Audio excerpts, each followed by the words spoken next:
So we'll be starting with world history. How many of you have seen the syllabus of world history? पढ़ा है? Topics कौन से हैं? सब पीछे देख रहे हैं, ये वाले बताएंगे, वो वाले बताएंगे. You have seen the syllabus. So if we talk about world history, we read the modern part of it. Only the modern world. And the topics, they start with Enlightenment. Something all of us want in our lifespan. एक बार तो Enlightenment मिलनी चाहिए, है ना? सारे बाबा वगैरह चल रहे हैं दुनिया में. But if we see in terms of academics, Enlightenment is a bit different. This is not about spiritualism. This is about the beginning of the age of Rationalism. It means before this, before the beginning of Enlightenment, too much focus was being given to divinity. है ना, कि हर चीज को समझने के लिए, to understand each and everything, we used to rely upon God. And from God, who have made God? Humankind, one or the other way, their interpretations. Okay, I'm not going to go into the controversial aspect of it, but the level of personification, okay, because there may be a God or there may not be God. That is not our debate. What is important, the characteristics which were linked to God, they were created by men, right? Whatever those characteristics are. And in this case, the most dominant institution, it was church. Okay, and that too, it was the Catholic Church, which was the most dominant at that point of time. So this is the first topic in world history, Enlightenment, and this is the most important part of modern. Just like when we had discussed about modern India, we had discussed about the social religious reform movements in India. So similarly, in world history, the topic starts with Enlightenment, and we'll discuss in detail today about what is Enlightenment, what are the characteristics. If you see the syllabus, there are two thinkers which are very famous for us. First is Immanuel Kant and the second one is Rousseau. These two, जहाँ से आपके maximum number of questions आने वाले हैं. Other than that, the factors behind Enlightenment, what were the chief characteristics of Enlightenment, how it spread to various countries of the world, and thereafter these two important philosophers of Enlightenment. So we'll discuss each and every aspect of this, but let us first try to understand our syllabus. एक बार उसको समझने की कोशिश करते हैं, because when you'll be writing answers, you have to think about forward and backward linkages, है ना? Causal as well as the consequences. Both these things are very important. So our world history, it's going to start with Enlightenment. With Enlightenment, we see the rise of various ideas.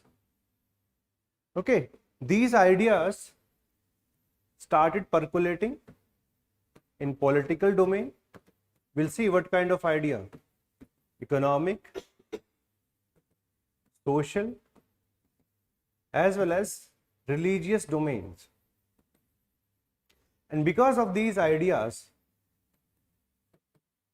when reforms were not done, okay, like if you see today, we are living in a modern democratic world. What is the meaning of democracy? Where people have a voice. Whatever changes they wish to do, they can communicate to their at least elected representatives, and then with the help of the legislative processes, changes can be done. So this is democracy. But at that point of time, democracy was not the form of government. What was the form of government? It was despotic, where all the powers of the country, they were concentrated in the hand of one person. So there was no differentiation of executive, legislature and judiciary. All these three were merged. So that form of a government, it is known as despotism. And suppose if there is a despot who is not changing or reforming the government on the basis of idea, what is going to happen? It can lead to a revolt. Okay, it can lead to a revolt. And if it becomes successful, it becomes a revolution. Okay, so these ideas could then be seen in American Revolution, We'll discuss all these topics one by one. The most important chapter in the world history, it is French Revolution,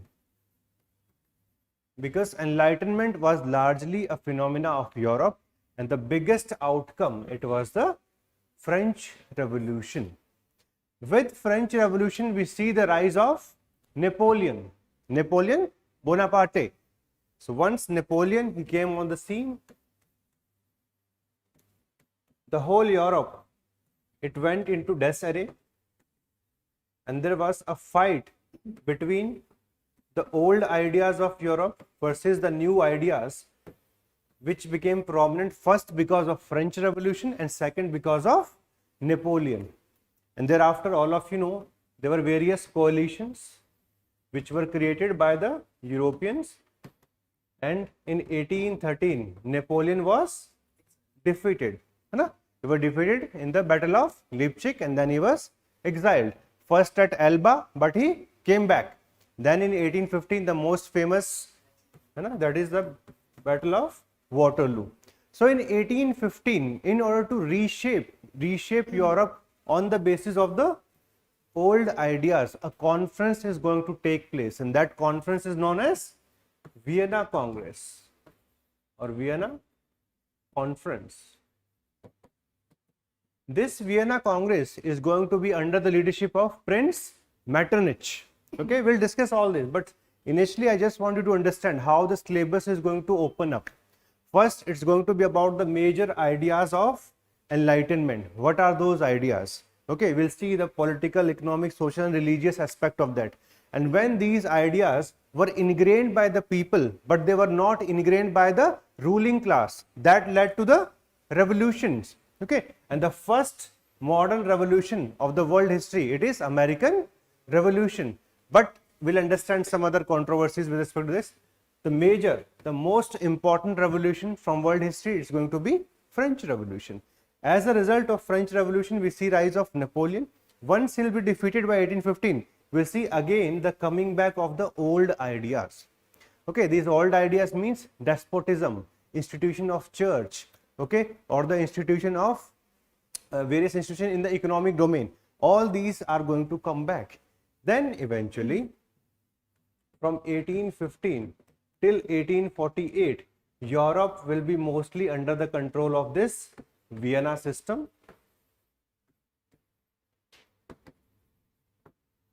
The system under the control of Prince Metternich, where the dominant force will be Austria. Starting from 1848 onwards, we'll again see rise of nationalist ideas and the unification of Germany and Italy. They are going to take place. Both these unification will be over by 1871. Okay, so previously the strong country in the beginning, they were Britain, we had Russia, France, Austria. So these were the countries which were dominating the first half of world history. But starting from 1850s, 1860s onwards, we see the rise of Germany as well as Italy, and their unification in 1871 is again going to increase the scramble for more territories. So starting from 1871, we'll see rise of hostilities in world history, and the most bitter would be between France versus Germany. And this is going to affect the peace of Europe, and by 1914 we'll see the beginning of the First World War. The First World War eventually will give rise to Hitler and Mussolini, which further led to the Second World War in 1939. This war will be over by 1945, and by 1945 the two major powers, they were no longer these the Western European power. They're going to shift towards USA versus USSR.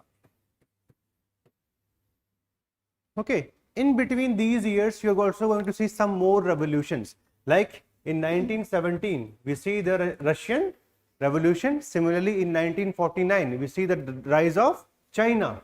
So those are the revolution with specific ideology coming from Karl Marx. Okay, so this thought of socialism we are going to study.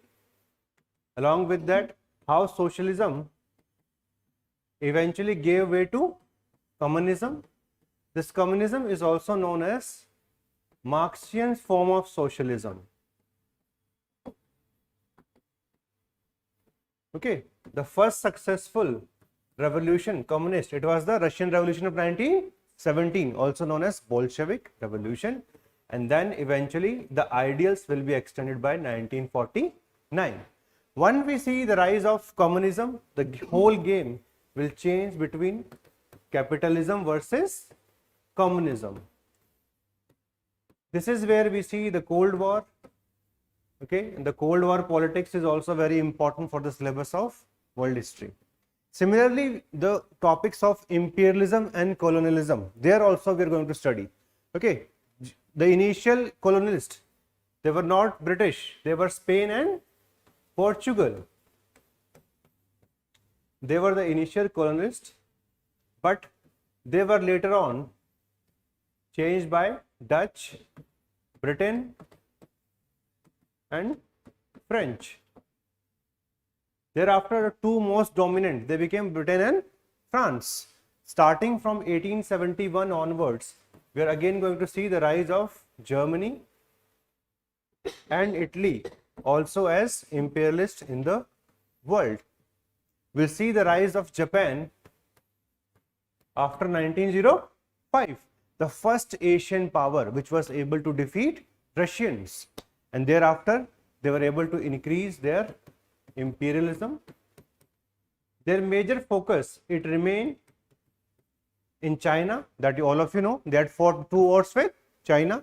They have also fought with Korea, and later on they were also able to defeat these colonial power at the time of the Second World War. Okay, why in 1942 Gandhiji started Quit India movement? The reason was Japan was able to capture Southeast Asia and it was coming towards India. So this is the brief syllabus of world history, okay, that I wanted all of you to understand. We'll start with the first topic. The first topic is purely about enlightenment. First, you need to understand the word. क्या होता है enlightenment?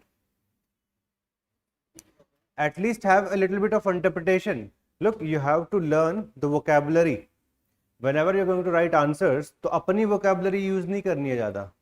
जितना ज़्यादा हो जाएगा उतना ना official vocab के साथ हमें चलना है. Let us start. What is enlightenment? Yes. Okay, awareness about truth. Anyone else? Huh? So first answer is awareness about truth.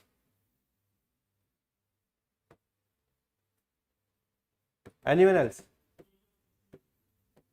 Age of question.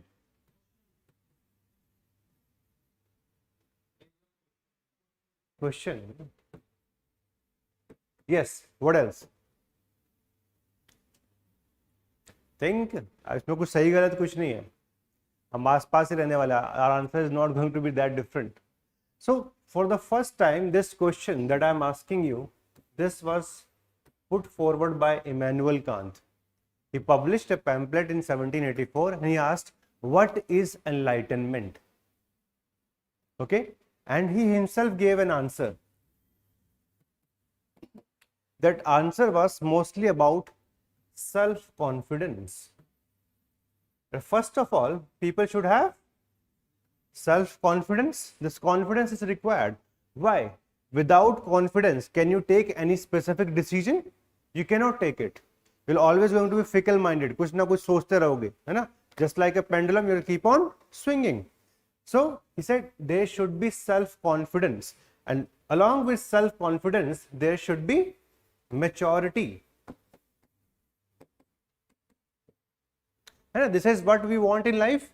With experience, what do we get? We get maturity. Okay, so that's something which he talked about. Enlightenment, it was about maturity in life. And what is maturity? When you can take independent decisions. When are independent decisions going to come? कब ले पाओगे? When you have the knowledge about those things, then only you can take independent decisions. So that's why Immanuel Kant said that we have to rise above ignorance and error so that we can take independent decisions. Even though आज की life में ignorance is bliss, है ना? But if we see in terms of enlightenment, in terms of having a independent view, we have to get rid of both ignorance as well as error. Okay, so these were the things which Immanuel Kant wanted us to understand, that enlightenment is going to happen when there will be progress of humanity, not only at the level of society but also at individual level. Okay, so at individual level it is very important. Okay, and how can individual progress? We need the harnessing of mind. ना सोचने समझने की अगर ताकत ही नहीं है तो कैसे आप प्रोग्रेस करोगे? So this is the basic idea of enlightenment which was put forward by Immanuel Kant. What is enlightenment? He said it is mostly about being independent in decisions, getting rid of ignorance and error in life, and for that we required self-confidence. So it's a mixture of few values, few qualities which we consider essential in today's time. है ना? आज का हमारा पूरा education system क्या चाहता है कि भाई हर चीज क्या होनी चाहिए? रैशनल होनी चाहिए, right? Even in our fundamental duties we have talked about scientific temper. What is scientific temper? It's about the spirit of inquiry, able to understand things rather than just being looking at things and having no reaction, no intuition, nothing like that. So this is what enlightenment is all about. So whenever this question comes, think along the ideas which were part of the enlightenment process. Okay, first I'll make you understand the ideas, then we'll go towards the philosophers who were mostly linked to them. So how many of you remember our preamble? क्या क्या है preamble में? Political में कुछ 4-5 qualities हैं. What are those? There should be sovereignty, then secular, then socialist. चलो ठीक है, it's more of the form of economy, a kind of society you wish to create. But other than that, republic, ये सब एक साथ आ जाता है. Republic बोलते डेमोक्रेट भी आ जाता है. So the 18th century, if we talk about 18th century, who were ruling in India? It was the time of the downfall of the Mughals, and then we see the rise of local chieftains, है ना? And thereafter we see the rise of the British East India Company. But if we see Europe, it was the time where we see the age of enlightenment. Why age of enlightenment? Because previously the old Europe, you have to understand this differentiation, old Europe versus new Europe. So if we see the polity, it was mostly feudal, despotic. People's role in the polity, it was next to none. And when we talk about sovereignty, what is sovereignty? It is people's sovereignty. They are the one who are supreme. Okay, but the old Europe, there is a differentiation. If 17th, 18th century में, these are the ideas which were emerging, that there should be separation of power. How democracy is going to sustain? It should be separation of power. That executive, legislative as well as judicial power, they should not be vested in one body. If they are vested in one body, then it's eventually going to lead to despotism. So the old Europe, it was based upon despotism. Okay, but the new ideas, they were mostly about sovereignty, separation of power, secular, republic, democratic. Like this separation of power. Who is the philosopher who is linked to that? Polity class में पढ़ा. It is Montesquieu. It is Montesquieu who has talked about separation of power. Similarly, people's sovereignty. Who talked about this? It was Rousseau who talked about this. Okay.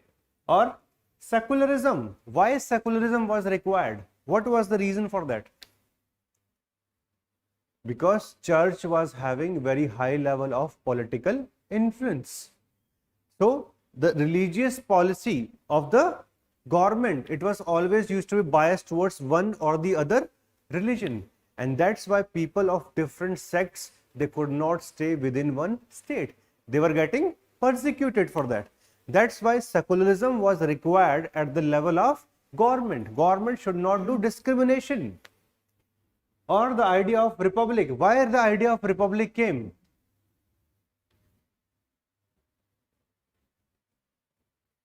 Because so far what were we having? We had a feudal order, and this was on the basis of inheritance. है ना? King को किसी ने elect किया था? No. Why the power was being given to one specific dynasty? Why were they called the royal dynasty? So republic is mostly about the topmost person or the topmost office of the country. It should be elected in nature. It does not matter it is direct or indirect, but it should be elected. Why? Because power should not be vested in one specific family. Okay, so this is what you need to understand. This was the old Europe, which you could see in 17th, 18th centuries. But at the ideas level, these ideas started emerging because people were facing problems because of that old order. Okay, this old order is also known as ancient regime. You can remember it. The way we write the ancient word, if you can write ancient also, and you can leave the T also. Okay, it is also known as ancient regime. So this is what we see in the political ideas. So whenever a question comes on enlightenment and they talk about the ideas of enlightenment, you can easily remember your own preamble. This is a reflection of the modern ideas. Similarly, if you see at the level of economy, what was the new ideas which all of us know today? The role of market forces. What was the role of market forces? This is nothing about the laissez-faire. Okay, what was laissez-faire all about? It was free market economics. So these ideas, all of you know about Adam Smith. So he was a person from Scotland, came up with this book known as Wealth of Nations. So when he popularized this concept of laissez-faire, that people should focus on free market economy. What is the meaning of free market economy? It means state should not control it. The moment state starts indulging in controlling the economy, it destroys the wealth of nation rather than creating it. But if we see the old economy was based on one specific principle, and that principle is mercantilism.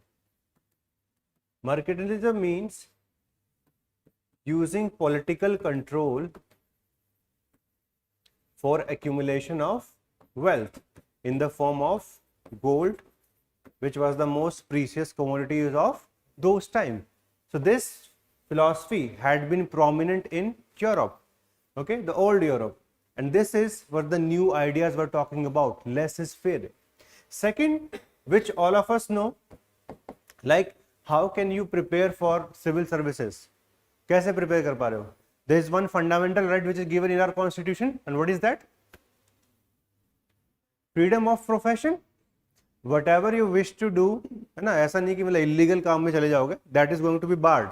But at a level where you can take any kind of dedication you can do to any form of profession, that does not matter. You have been left free from the side of the state. So that's why one more principle, it was about the freedom of profession.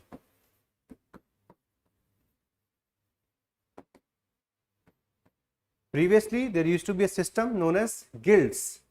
Okay, these guilds were the organizations which used to control each and every profession, and it was not free that you can start whatever kind of venture you wish to start. आज की date में बड़ा आसान है. Whatever you wish to do, you can do it, as long as it is not illegal. It's not causing violence in the society. Okay. But at that point of time, even the economic activities in which people could participate, they were limited in nature. That's why they talked about free market economy and thereafter the freedom of profession. So all these ideas which are part of our constitution, this is nothing but this is the ideas of enlightenment. Okay. Similarly, in social life, new ideas came, and one of the most famous idea was the idea of equality, that all people are born equal. Why the previous setup, everybody was not considered equal? That's why the king always, or his son always became the king, while the people at the bottom strata, they always at the receiving end. That's why these ideas of equality. Then tell me more important social ideas. That there should not be concentration of wealth.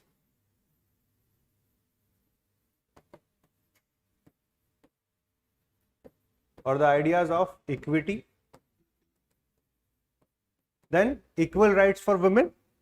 That was also required, because so far what was happening? All the institutions which were there, they were dominated by men. So the ideas started, but even though the reforms are going to be taken place in next 2 centuries, what we are discussing is ideas. There is a comment which is going to come from Immanuel Kant. All of you know about Voltaire? Okay, so Voltaire, Montesquieu and Rousseau, all these 3 are prominent personality from France.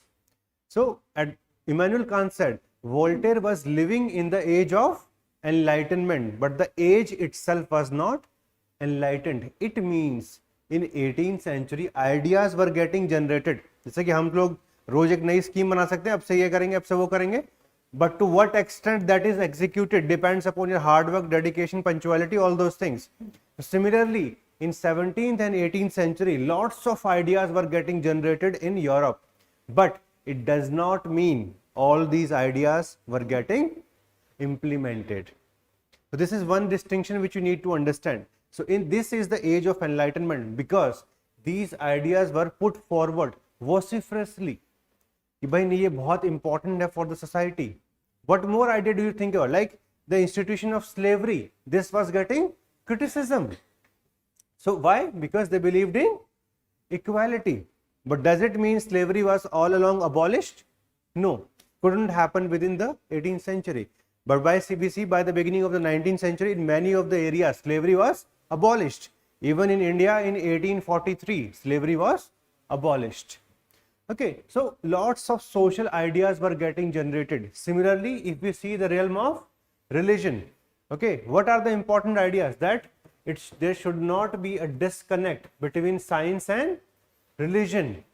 Religion itself should be of modern nature, which should instill a spirit of science among people, rather than just depending upon the ideas of papal or the Pope. जो भी Pope explanation देंगे, that will be the final.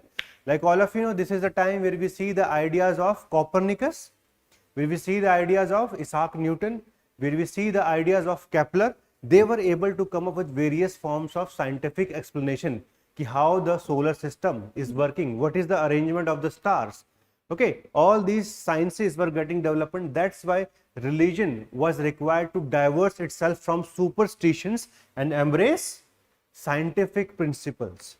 Okay, plus the role of religion in the life of the people, it should not be overwhelming. So religion was now going to stay at the personal level, not at the public level. Like if you see today, religion का role कहाँ पे रहता है? Mostly at the level of personal life, not at the level of the public life.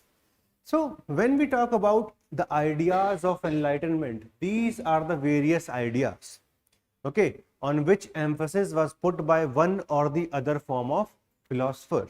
Like this idea with respect to religion, maximum research, maximum work was done by Voltaire. In terms of social life, the major contribution comes from Rousseau.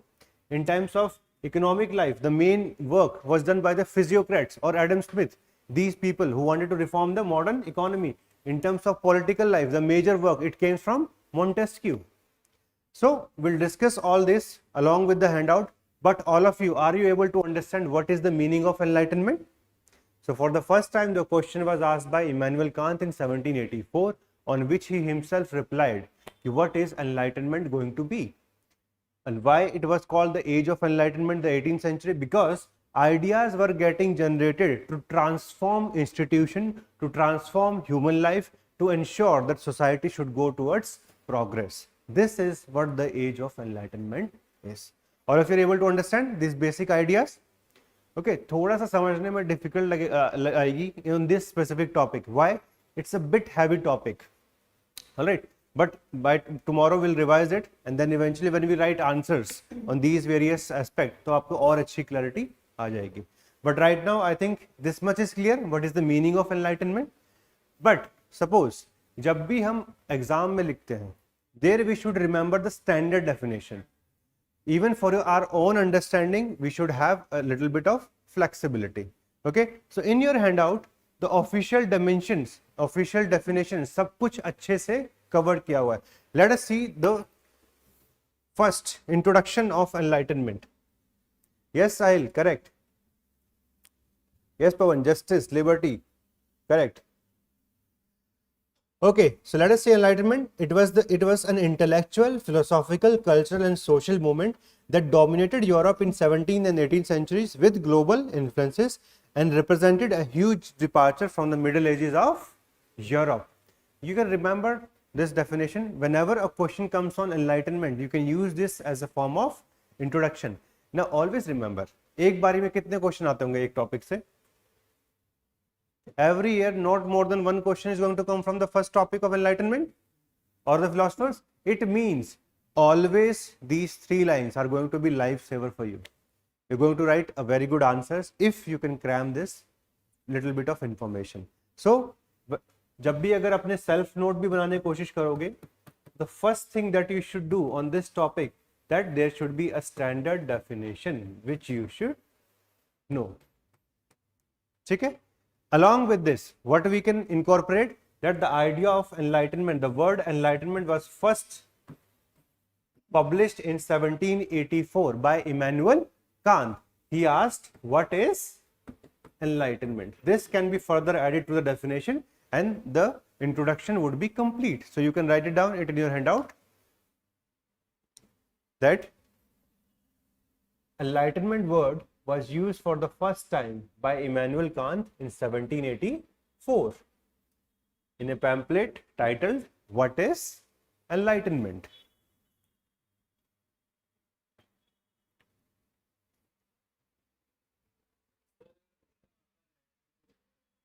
Question क्या आता है?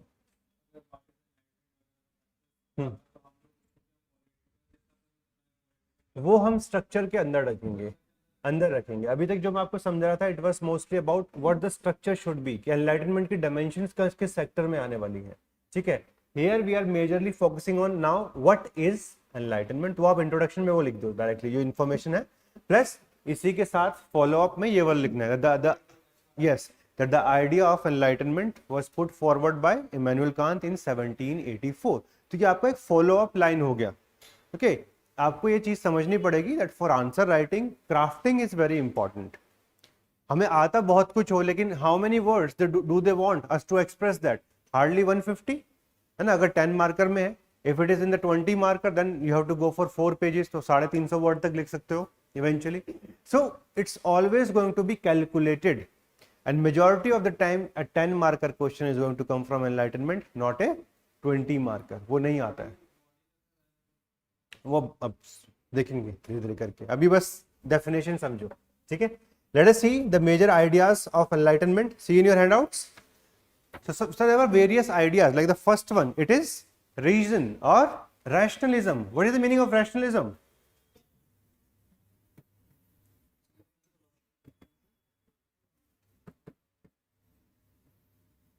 It means क्या, बताओ, what is rationalism? हर कोई rational life में?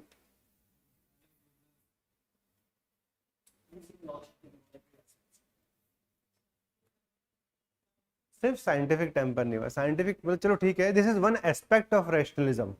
It means you should focus on understanding the reason behind it.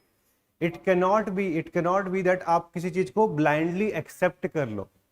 Okay, that is known as belief. That is your belief कि हाँ ये होने वाला है, ये करने वाले हैं. That is your belief system.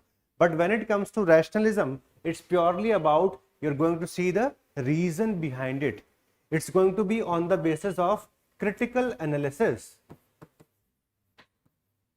We cannot accept anything without seeing its utility, without knowing about its various aspects. And this became the main spirit of enlightenment. Why it became the main spirit of enlightenment? Like suppose if UPSC gives you 10 marker question, the rationalism was the spirit of enlightenment, comment. Okay, what is the meaning of spirit? The main force which was responsible for the rise of enlightenment. So let us see. Why did these ideas emerge? Because people, they analyzed political domain of the society. So they talked about that there should be sovereignty. So this came because of the idea of rationality, because of rationalism. This did not came out of air. Okay, it was because the manner in which they were able to analyze the political institutions of the day that they came up with these ideas. It should be secular, there should be separation of power, there should be republic. It means all these ideas saw the light of the day because people was now thinking in terms of rationalism. It means explanation is not going to depend upon religion. Okay, we are going to see the reason behind it rather than just thinking कोई भी एक belief system को हमने मान लिया. That is not acceptable at all. That's why political, economic, social, cultural, religious, even scientific, all those ideas, they depended upon rationalism. That's why it was the spirit of enlightenment, the major force behind it. So this was the first idea. See in your handout. So it focused on individual man's ability to reason, that everybody can think, okay, to look past the tradition and conventions, to make decisions for themselves, okay, and it was based upon scientific and intellectual revolutions of the 17th century. So you have to understand each and every word which can be linked with the enlightenment. The second idea, it is the idea of natural law. What is the meaning of natural law? अपना एक word होता है धर्म. Okay, dharma is nothing but natural law, the manner in which the world is functioning. This is what natural law is. So natural law became very prominent in 18th century. Why? Because lot of research was being done ki how the gravity functions. Okay, similarly planetary motions. So how the world was functioning, we can explain it on the basis of the natural law rather than always taking the help of religion. है ना? It was made by Brahma, है ना? Preserved by Vishnu. So what is this? This is an interpretation on the basis of religion. Big Bang theory क्यों आया? Why research was being done? Why we talked about the origin of universe? Because we were now interested in understanding these natural laws. है ना? आपको समझ में आता ना कि भाई हाँ, how the friction works or how the chemical reactions they happen in the environment. Okay, why do we breathe? That's a basic thing. These basic necessities, these natural law, how the life transforms in the universe, how the life may have started. All these natural things we were able to understand on the basis of scientific principle rather than Christianity ke through or Adam or Eve. So what they do, they take the help of religion and explains the beginning of the universe or the beginning of humankind. But now we wanted to depend ourselves only on the natural laws rather than the divine laws. These are the divine laws, nothing but the various forms of gods, goddesses. Let us see the next word, humanism. Now this is a very important principle and you have to understand it. All of us say believe in humanity, but what is humanity? So humanism is a principle which believes in human progress.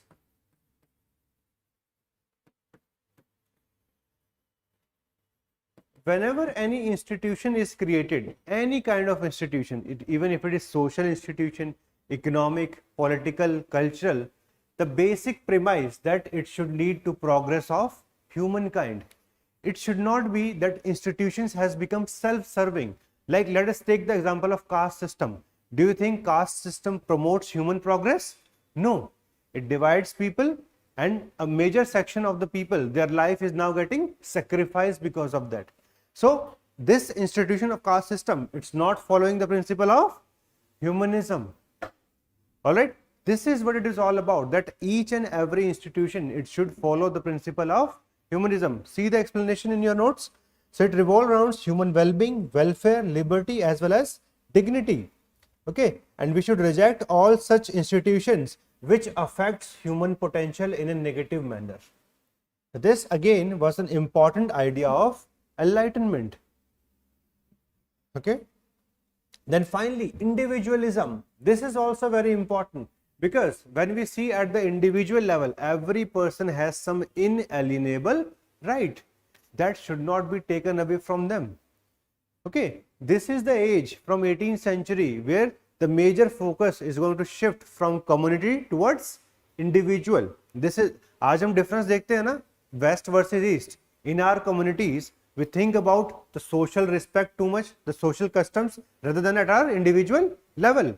But if you see the Western societies, they are individualistic, है ना. हम लोग 30 साल के 35 साल के होके भी अपने पेरेंट्स के साथ रहते हैं आराम से, ठीक है. But do you think these kinds of family structure in the West, barring one or the other country, like Italy में एक अपनी तरह family culture है. But if we see America, or if we see the other Western European countries, they are too much focused upon individualism, that every person has some rights just because they are human. So the concept of human rights, it's based upon individualism. All right, and let us see final, relativism. This was again important. We can never say that one culture is supreme, one idea is supreme, one value is supreme. So it was about acceptance that there is going to be relativism in the world. Okay, if you see a genetic pool of the world, is it same everywhere? No. You change the location and different kind of genetic structure you're going to find among the humans. That is nothing but relativism. That should not become a reason for dominance or subservience. But this happened in the world. What is racism all about? They consider white, they are the master race, and the black, they are the slaves. Okay, so these are wrong interpretations. They do not think about relativism. There can be n number of races on the basis of the environment, on the basis of the most important thing, that is evolution of humankind. So these became the various level of ideas of enlightenment. That is something which is very crucial for you to understand. ठीक है, समझ में आया? Just have a quick revision of enlightenment. What is the meaning of enlightenment, and second, the major ideas. You can just make a note of this. Kindly make a note of this. Make a note of this. These are the various values which you will see. कभी भी question आएगा कि what were the major ideas of enlightenment, तो आपको ये सारे ideas लिखने हैं under different subheading. You are asking about this structure, तो ये आपको बना के रखना. हाँ, बस इसको अपना संभाल के रखना. And this is how you have to make right answers. UPSC asked this question in 2018. What are the major ideas of enlightenment? तो बड़ा ही आसान क्वेश्चन है, बट पहले क्या करोगे आप? एनलाइटनमेंट का डेफिनेशन लिखोगे, देन उसी के साथ कनेक्ट कर दोगे the idea of Immanuel Kant, that he has published the pamphlet what is enlightenment. Then the various ideas of enlightenment can be seen in different domains of human life, है ना. तो that is political, economic, social, religion. तो इसके साथ में हम scientific भी add कर सकते हैं. And with in scientific what would be rationalism, empiricism, that everything should be on the basis of facts and data rather than on the basis of your thinking. So even scientific ideas, they are part of the enlightenment. कर सकते हो, मैं आपको समझाऊंगा. This topic of enlightenment is going to stretch till French Revolution. French Revolution तक यही सारे ideas आपके बार बार आने वाले हैं. वो because what was French Revolution all about? This was against privileges given to a few number of people. है ना, वहां पे हम डिस्कस करेंगे that the privileges of all these categories, political, economic, social and cultural, all right, they were limited to hardly 2% of the population of France, while the 98% was suffering. Okay, that's why if you see the major ideas of French Revolution, they became equality, liberty and fraternity. Okay, and what were those? These were the ideas of Enlightenment. So French Revolution तक ये आपका same theme ही continued रहेगा. There also we'll discuss about these philosophers. Three important philosophers: Montesquieu, Rousseau.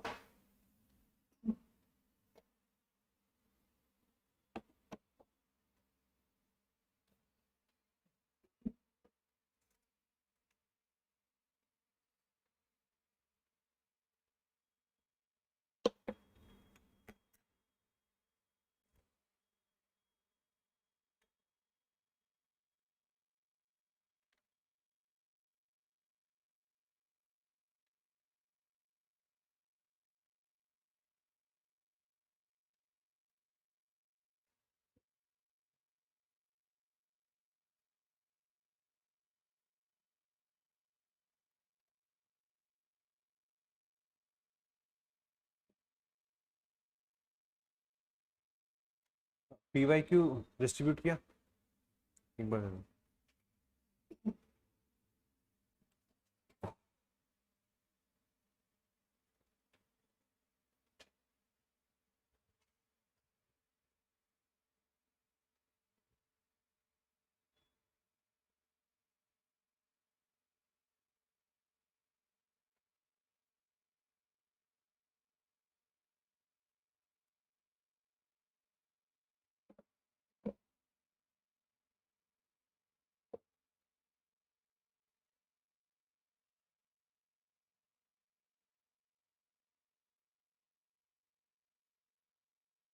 Done? Dismiss done? Yes. कौन सा line?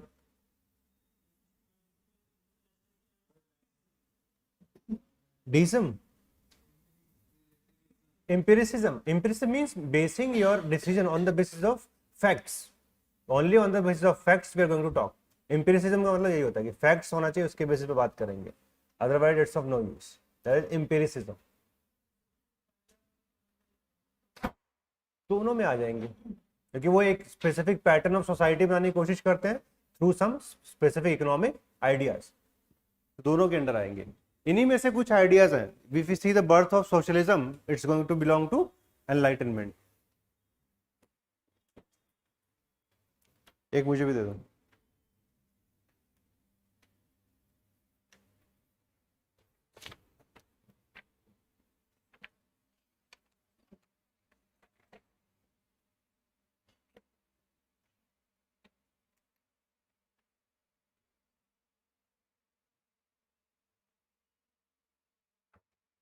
All of you can see the question number 7.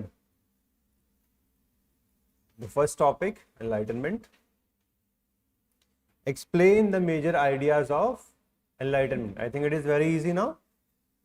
ठीक है, तो आसान क्वेश्चन है, बहुत कोई डिफिकल्ट नहीं है. The second part we'll discuss later on. Now, let us discuss कि Enlightenment start क्यों हुआ. We had now understanding of the definition of Enlightenment. We have understanding of the ideas which were part of the Enlightenment process of 18th century. But start क्यों हुआ? What were the factors which were responsible for the beginning of Enlightenment in 17th and 18th century? So we have to see क्या इसका background था. Just see your handout. एक बार जल्दी से पढ़ो. There are 4 to 5 factors which we consider as part of the Enlightenment process. The first one is the scientific revolution. This scientific revolution was a part of European society of 16th and 17th century, which promoted rationalism in the society. Okay. The second, it was about one of the aspect of Renaissance, that is discovery of various civilization of the world. and reforms because of that. Third, it was because of the rise of one important difference within Christianity, that was the rise of Protestants. Okay, who is the famous Protestant? Martin Luther, and the second one was John Calvin. These two were the most famous person. What did they did? They asked questions from the church. Okay, like what Martin Luther in 1517, at the beginning of the 16th century itself, he listed down around 95 questions, है ना, and it gave it to them. भैया बताओ मुझे इनका सबका एक एक करके आंसर करके दे दो मेरे को, ठीक है, कि how the world was created, what is your interpretation, this or that. So this is the rise of the Protestant movement throughout the Europe. And finally, there was a famous war. This is known as 30 Years' War. This was fought from 1618 all the way up to 48. And at the end of this, Treaty of Westphalia was signed.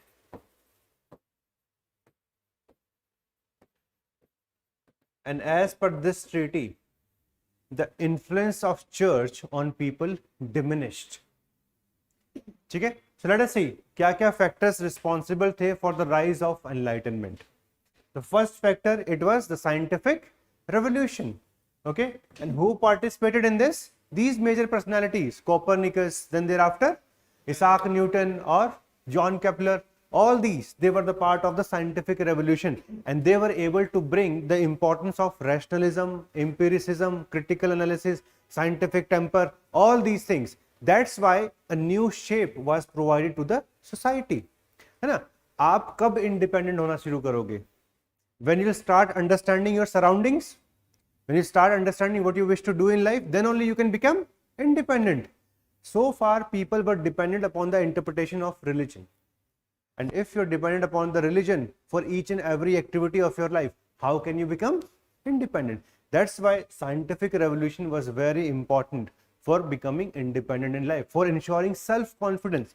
Like suppose the moment they were able to understand how the planetary motions they work, they no longer have to accept the thesis ki how God etc. has created this universe and how this is working, or how gravity pulls people towards it, or if they'll go eventually कि अर्थ से नीचे नहीं गिर जाएंगे ना, atmosphere इस तरीके का नहीं है, it is not flat nature. So all these discovery they happen on the basis of scientific revolution. Second, discovery of other civilizations. So if we see by the end of 15th century, we had seen that Columbus, he was able to go to America. Vasco da Gama, he came to India. So now they were discovering various civilizations of the world. That's why this contact again became very prominent. Whatever good things were seen by them in these civilizations were imbibed by them also. Rise of Protestants, है ना? We see the rise of Protestants within the church, and that's why a specific people, they started asking questions from the Catholics, है ना? And the major people responsible for this is Martin Luther, you can remember his name, and then John Calvin. These are two famous personalities. That's why these Protestants, they even changed their church. अगर आप England को देखोगे, England is a Protestant country. What is the reason behind it? Yes, so King Henry, he wanted to give divorce to his wife, ठीक है ना, so that he can marry someone else. This is how the story began in England. But he was not allowed by the Pope to do so because the concept of divorce was not there. That's why he changed his religion कि आज से मैं क्या हूँ Protestant. He set up his own church जिसने उसको allow कर दिया, ठीक है, कि आज से चलो ठीक है अगली बार देखेंगे. So okay, so this is the story behind how England became a Protestant country. So anyway, Protestant means they started asking the realistic questions from the church which they were not able to provide. That's why the church even started the counter movement against these personalities. Okay, they started the counter movements in order to prosecute or persecute these people. So that's why eventually when the political class entered Protestants, Protestants versus the Catholics, this led to this war which happened from 1618 to 1648. This is known as the 30 Years' War, which eventually led to the signing of Treaty of Westphalia, and thereafter it was decided the religious policy is going to be under the control of the king rather than under the control of the Pope. So Pope became more of a nominal head after this Treaty of Westphalia. So this reduced the influence of church, okay, on the life of people. So that's why all these factors combined, and these factors even channelize the ideas of enlightenment. ठीक है, factors को याद रखना. This is one probable question over which आज तक कोई question नहीं आया है. किंग का पावर बढ़ गया. That's what secular state mean. Secular state mean the policies will be under the control of the king. There is a concept of theocracy. Theocracy means the political and the religious power, they are vested in the same person. So previously it was Pope, he was the religious head as well as the political head, but the political powers of the Pope were now completely taken away. It became most of nominal in nature. है ना, कि सिर्फ head, ceremonial head है, you are not a real head. So that's why after Treaty of Westphalia we see a beginning of modern state system where state is getting secularized rather than following the religious policies of the Pope blindly. So these factors combined and eventually responsible for the rise of enlightenment in the world history. And you have to remember there can be a 10 marker question on this. So kindly read. जल्दी से एक बार अपना handout read करो, page number 1 and the beginning of the page number 2. Shivam, both L. Mukherjee as well as Ranjan Chakrabarty, they have same content. Okay, in fact, Ranjan Chakrabarty is more of a note. अगर आप दोनों book को सामने रखोगे तो रंजन चक्रवर्ती एक notes बनाए हुए हैं एक तरीके से from L Mukherjee. L Mukherjee की 3 बुक्स आती हैं, पता है आपको? नहीं पता? मत लो, एल मुखर्जी मत लो, सिर्फ Ranjan Chakravarti is the book which you should do. ठीक है, वो कर सकते हो along with the handouts. Handouts में देखो हमने मैक्सिमम काम की चीज सारी डाल दी है, आप इतना तो करके दिखाओ. ठीक है, देयर आफ्टर विल सी. जब टेस्ट आएगा तब इतना तो परफॉर्म करके दिखाना.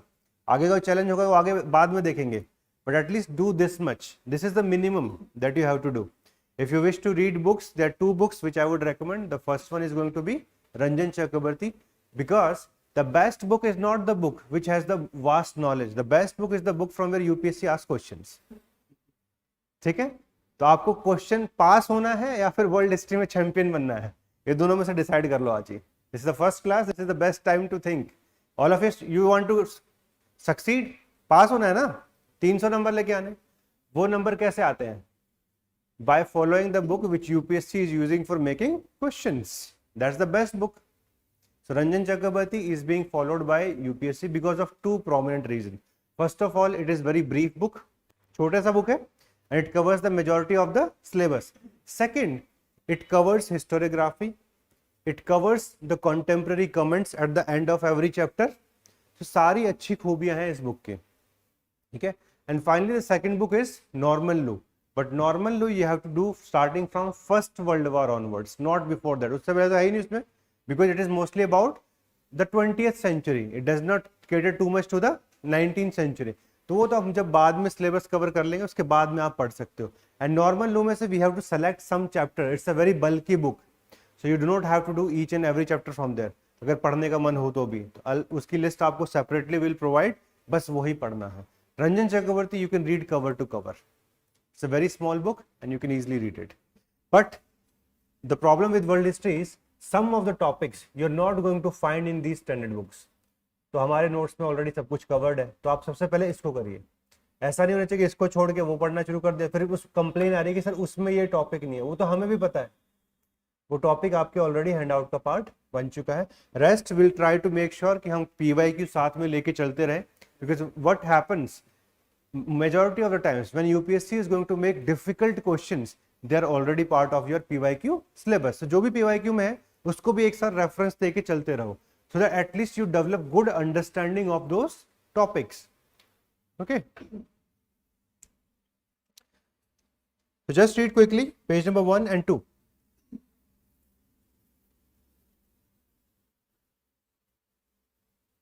So Anurag, I think your question is clear now. The books you have to recommend, you have to follow only 2. Majority 80% it's Ranjan Chakrabarty, only 20% it's going to be Norman Law.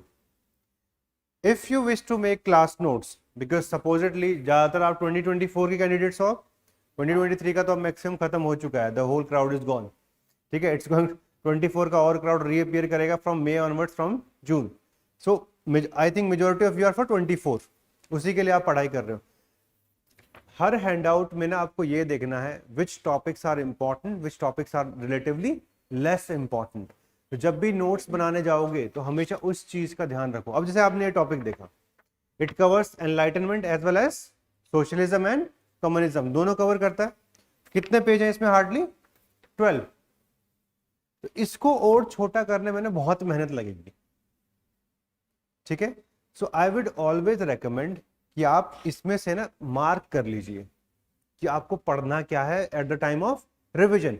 Like definition is always important, definition is always important. उसके बाद क्या है, आपके major ideas हैं, उसको बस mark कर लो क्या क्या इसके मेजर आइडियाज हैं, that's it.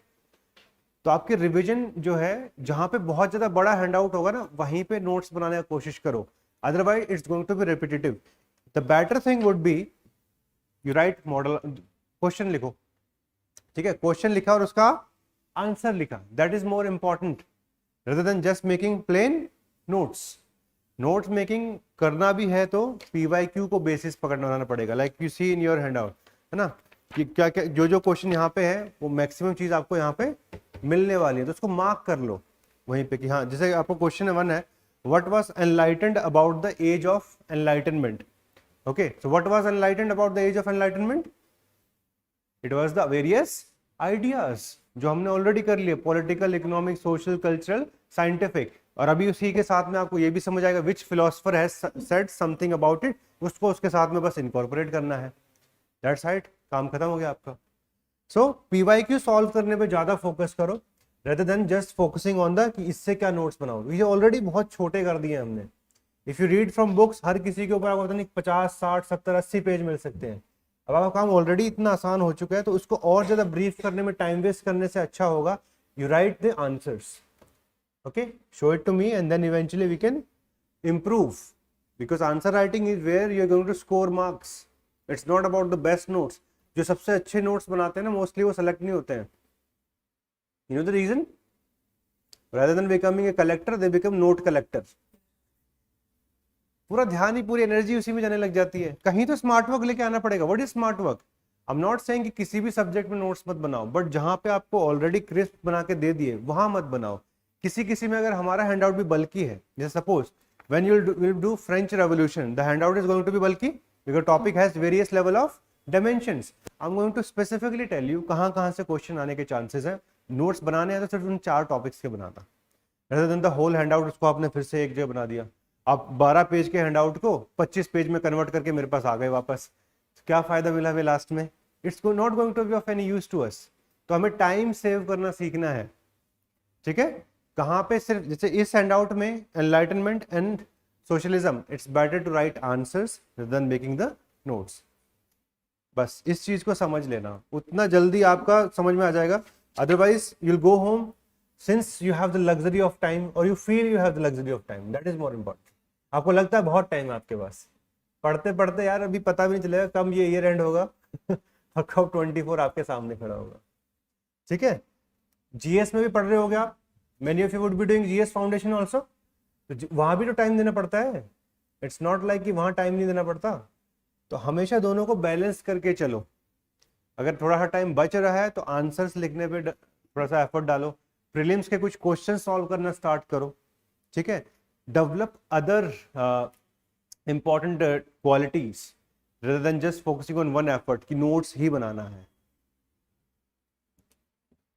Yes, Anurag, the handouts are more than enough. उतना करो अच्छे से बस। Let us see from the handouts. Scientific revolution. So it opened a path for independent thought, and the field of mathematics, astronomy, physics, politics, economy, this were drastically updated as well as expanded.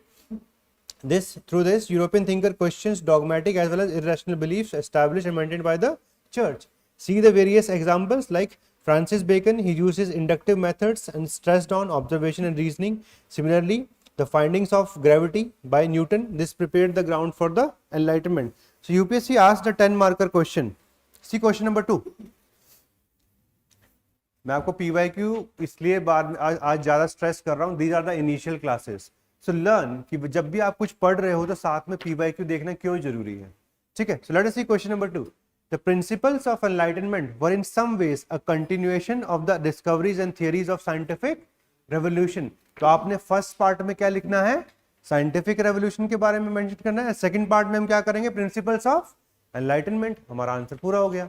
Both we have just studies. आप बस इन दोनों को लिखो, बस that's it. Okay. दो चार example इसमें और डाल सकते हो, लाइक कॉपरनिकस का एग्जांपल डाल सकते हो इसमें. And similarly you can add the Kepler's law. Principles of enlightenment. Question क्या है? The principles of enlightenment were in some ways a continuation of discovery and theories of scientific revolution. So first you write about कि हाँ, what was scientific revolution all about? Who participated in that? उनके नाम लिखा, उनकी theories लिख दी. And then write कि how this rationalism, जो हमने question पढ़ा था, how rationalism was the spirit behind the enlightenment, उसको mention करो. And then finally the various principles of enlightenment वो डाल दिया और तो आपका आंसर बन गया. इंपॉर्टेंट थिंग इज, जब भी कोई क्वेश्चन आता है तो आपको डरना नहीं है उसको देख के अब्रप्टली कि ये तो हमने कभी पढ़ा ही नहीं. Try to dissect it into 2-3 parts and eventually write it. ठीक है. This is a very easy question, just ये आपको वहां पे आंसर पुट करना है. Let us see the second part, exploration and imperialism. So various changes were taking place in Europe that led to close relation with Americas, Africa as well as Asia. So they were able to get inspiration, lifestyle, etc. from various, and this also put a little bit of change. The third, the declining of the influence of church because of rise of Protestants. Okay, here you can mention the two names which we had discussed. It's about Martin Luther and John Calvin. Okay, Martin Luther, he was from Germany. John Calvin, he was from Switzerland. Okay, these were the two famous ones. And then the anti-war sentiments. These anti-war sentiments came because the 30-year war, it was fought for 3 decades. है ना. तो eventually people were tired of कि यार कैसी policies हैं in which eventually people are dying. Alright. So all these things merged, and from the middle of the 17th century onwards, we see the space is now getting created for the ideas of enlightenment to emerge. So I hope if this 10 marker question comes, कि what are the factors responsible for the rise of enlightenment in world history, I think you can handle it. This is going to be a 10 marker. Remember the 4 important ones and then the explanation of the same.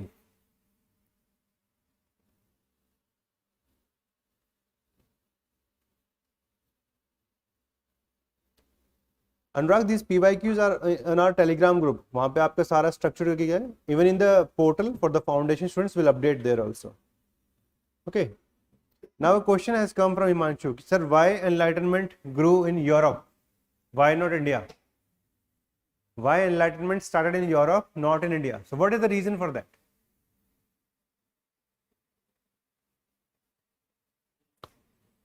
आपको बताना चाहिए ना, हम सब भारतीय हैं.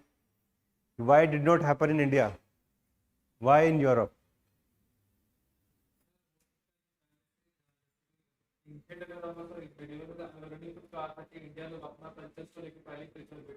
In India, scientific revolution did not happen. ठीक है.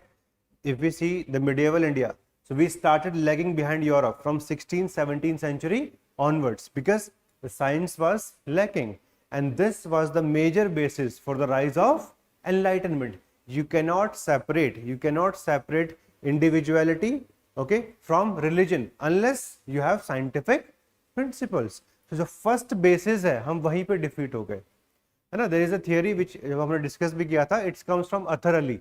So Atharali, he talks about cultural failure of India. And what is that? That is mostly about the failure to develop scientific techniques, scientific theories, which could have radicalized the understanding of the society. That did not happen in India. And this was the major reason for that. Okay. Plus the rise of the modern states. We see the rise of modern states in Europe. ठीक है. वहाँ पे हमने modern states का rise देखा कि there the principle of nationalism was again becoming very famous, and those ideas eventually, plus the questioning of religion by Protestants, and finally a signing of peace treaty between the various modern states, which eventually gave the rise to enlightenment in Europe.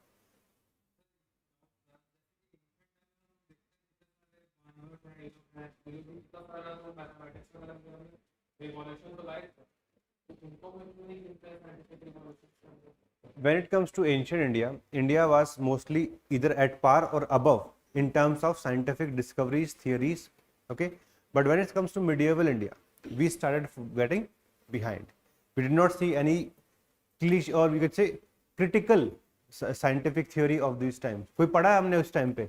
कुछ इतना है ही, वो है नहीं, ठीक है. But यहाँ पे आप देख रहे हो कि Copernicus he is talking about कि हाँ ठीक है, कौन सा स्पेस अर्थ रिवॉल्व करता है या फिर सन रिवॉल्व करता है, ठीक है, विच इज इंपॉर्टेंट. और you see in terms of the Newton, you see for Francis Bacon who says inductive methods को यूज करना है और डिडक्टिव मेथड्स को यूज करना है for scientific progress. So such kind of emphasis on scientific principles was not seen in India, and that's why naturally rationalism, it depends upon scientific revolution. So since it did not happen in India, that's why Europe became more prominent from 16th 17th century onwards, and that could be seen in the future. Because of these scientific discoveries, theories, we again see the development of various level of technology. India में अगर आप आज भी देखोगे science क्यों behind है?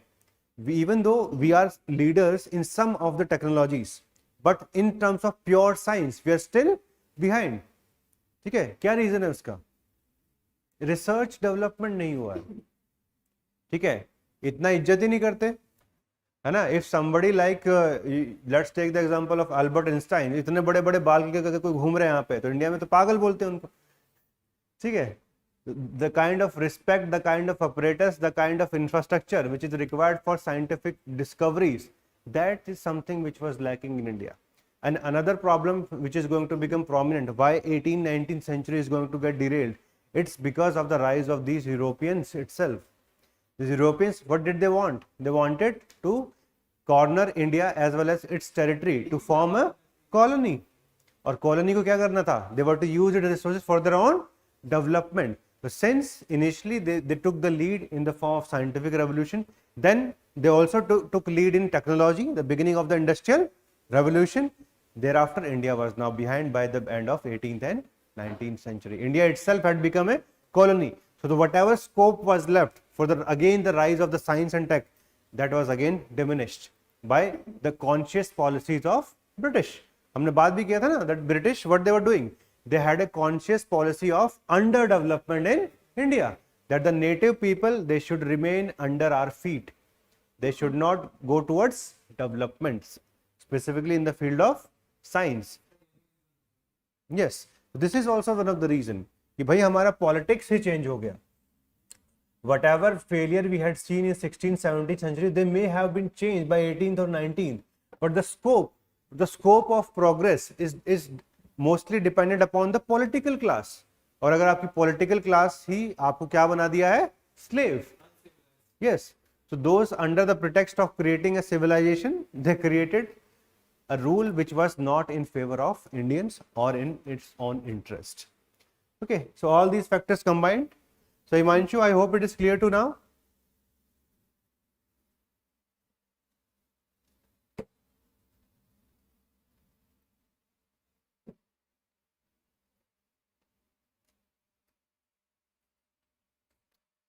Let us see impact of enlightenment. Kindly see page number 2.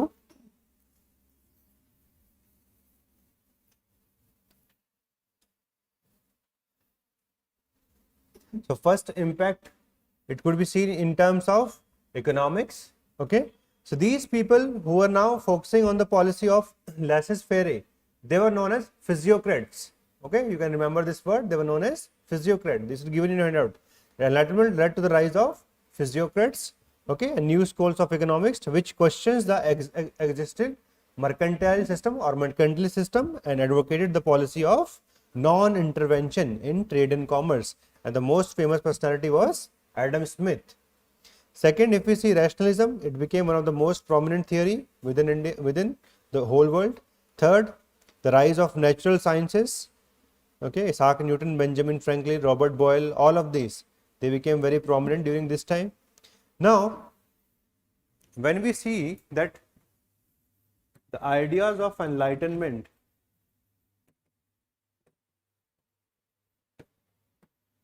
had become prominent in 18th century. So some of these ideas were also absorbed by the despotic people or the despotic rulers. And these people who had absorbed some of the ideas of enlightenment, they are known as enlightened despots, or this is known as enlightened despotism. Okay, and under this we had rulers like Frederick the Great. So Frederick the Great, he was from Prussia. Similarly, see your handout, we had Catherine the Great, she was from Russia. Joseph II, he was from Austria. And similarly, Charles III, he was from Spain. So UPSC has asked this question once or twice, okay, ki how the ideas of enlightenment were absorbed by the despotic rulers, and eventually they came for some reforms. So this whole, okay, process, it is known as enlightened despotism. Write down the name, Lord Acton.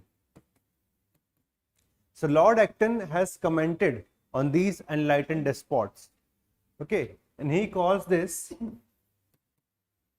age of repentance.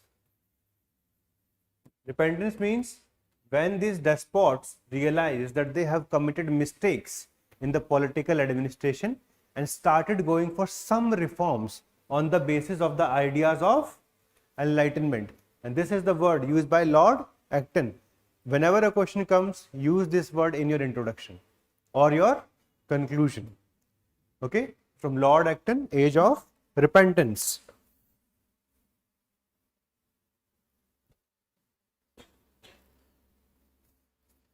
Just read quickly page number 2 and 3. Enlightened despotism.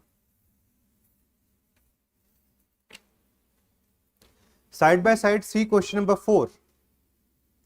The despotic rulers of Europe were influenced by the philosophy of enlightenment and began to follow a benevolent policy toward their subjects. Critically examine.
PYQ online upload नहीं किया, एक बार अनुराग से पूछो,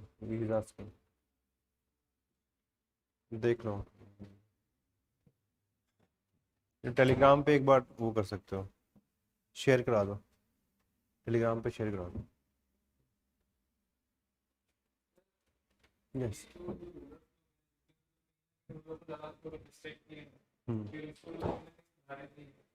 So what happened? The ideas were in front of them. Majority of these rulers, they were enjoying the company of these philosophers itself, जिनके बारे में अभी हम डिस्कस करेंगे. That's why some of them they thought कि भाई कुछ गलती अपने से हो गई. So we can reform our political administration. That's why Lord Acton used the word, it's the age of repentance. कि when they realized that they have done various mistakes, like कोई liberty नहीं थी किसी तरीके की, no steps were taken for education, no steps were taken for creation of any democratic institution. So all those problems which could be seen by them in their political setup, that's why they are known as enlightened despots. Yes, despotism raha. Reason being, they did not allow their power to be diluted. Reforms were to be done, but not from the your point of view or from the point of view of the public. Whatever they thought is good for people, utna kar diya. Huh? But they were also despots. It's not like you were nahi the.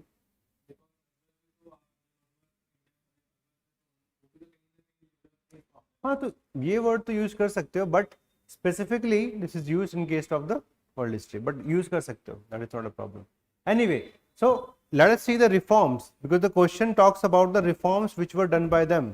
Okay, so let us see Catherine the Great. She had close relation with progressive thinkers. Okay, so what all she did? Confiscated the property of church and used it for education of the masses. Okay, second, opposition to intolerance. All right. Third, setting up of national council with public representation. So some steps were taken by her, but the important thing is she used these reforms to maintain her despotism. Her power was not to be diluted in spite of the reforms which were being done for some of the beneficial for the public. Similarly, see for Joseph II, so he was the emperor of Austria. So civil and criminal laws, they were compiled. Judicial system was made simple and less expensive. Equal rights were given to the Jews for the first time. Okay, land of religious community was taxed, and but the problem is because of opposition from the elite as well as the bureaucracy, these reforms became unsuccessful. Third, you can see the case of Charles III of Spain. So he also tried to rescue his empire from decay by doing this, by reforming the church, promoting science and technology, facilitating trade and commerce, modernization agriculture, and avoiding the wars. But this also did not become very successful. The important thing is that yes, some new ideas came in 18th century. On the basis of these ideas, some reforms were initiated by some of the despots. That's why they came to known as enlightened despots. And these were majorly these rulers who were either in Prussia, Russia, Austria, or Spain. Okay. But since these reforms which were done by these enlightened despots, they were not done with a zeal, we have to make them successful. You see the prime ministers of today. So whenever they come out with some policy, they put their whole weight behind it. Isko finish karna, we have to get that executed. But that kind of zeal cannot be seen from these enlightened despots. Okay, so whatever reforms were done by them, they were limited in nature. Second, these were personality based. You understand the basis of personality versus institution? ठीक है कि जब तक ये enlightened despot they will be in power, they are going to ensure reforms. The moment they die, it's going to be the return of the previous things. That's why maximum of these reforms, they were dependent upon these personalities which we have just discussed about, like Catherine the Great from Russia. But the moment their rule ended, it also ended their reforms. It did not become a part of the public institutions. Like if we see today, अगर एक election commissioner चले जाते हैं तो इसका मतलब it does not mean the general elections are going to come to a halt. The next is going to be appointed by the government or whatever procedure has been set by the constitution. Alright, so this is something which is important. These people were not ready to create institutions. Why? Creation of institution could have diluted their command or their despotism. So that's why majority of these enlightened despots, they were not politically liberal. They were ready for reforms only till their power was not challenged by the people. Okay, so that is similar kind of question came. Like see question number 3rd. The enlightened despots were not necessarily politically liberal. All right, what's the reason for that?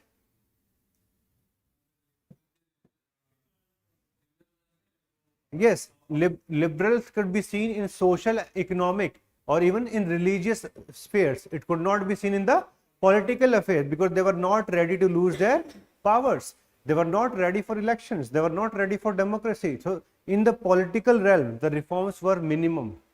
Okay, like Catherine the Great, she kept on persecuting her political opponents. Okay, they were not stopped. Similarly, you can see the reforms of Joseph II or Charles III, they failed. Why? Because politically कुछ change नहीं हुआ. The elite people were not challenged. The elite people जब तक challenge नहीं होंगे, can there be long lasting political reforms? No. Okay, in India at least a viable system of election is there through which we can choose the candidates. But though these kinds of representative institutions were absent in 18th century. That's why it is often said these enlightened despots, whatever they did, it did not satisfy the aspiration of the masses. ठीक है, इसको समझना अच्छे से. This is very important. New ideas came in 18th century, which we have just discussed in political, economic, social, and religious domain. And on the basis of this, some reforms were done by the enlightened despots. But the major limitation of the reforms, first of all, these reforms were personality based, so institutions were not created. Second, they were of limited nature. The political reforms, they were not ensured by them. And because of these reasons, this enlightened despotism could not satisfy the aspiration of the people of those era. And since these enlightened despots, they were limited to few countries, they were not available in every country, like France. In France, we had the rule of which dynasty?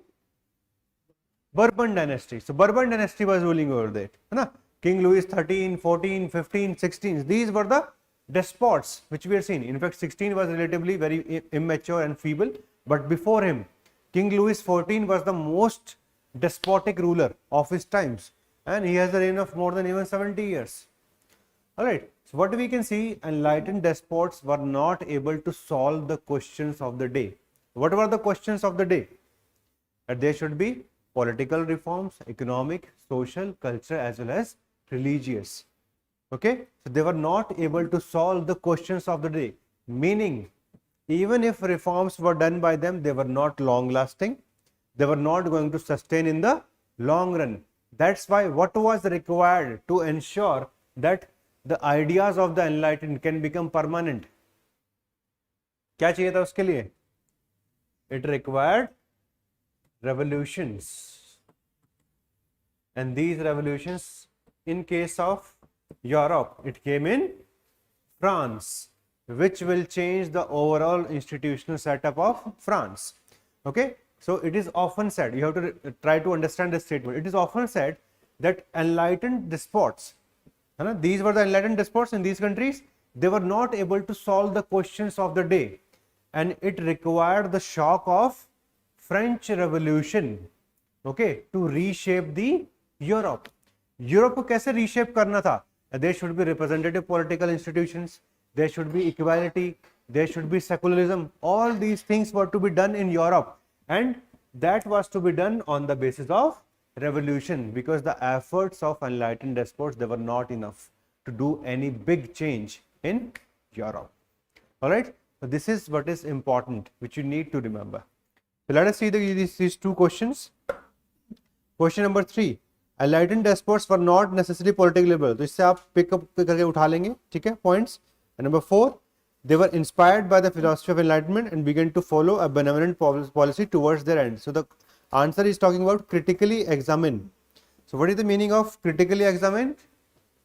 It means there were some limitations. The enlightened despots, they did follow some of the liberal policies, but first of all, they were not in the political domain. Second, they were limited to few of the countries. And third, this enlightened despotism was not able to create any long-lasting reforms. That's why revolutions were required to reshape the Europe.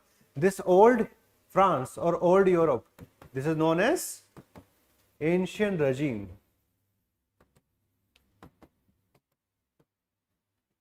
Okay, जो भी आज हम हैं ना, this is what is the ideas of enlightenment. And just think of the opposite of it, where we have the lack of representative institutions, lack of equality in the society, okay, or the role of mercantilist institutions, no free market economy, all these, this is what is known as ancient regime, where everything is being controlled by the church. The people are completely devoted towards it, lack of rationalism. So this ancient regime was to be challenged with the help of revolutions. rather than with the help of incremental reforms which could be done by the enlightened despots, because they were not going to sustain in the long run. So you have to have a complete picture of what this enlightened despotism is.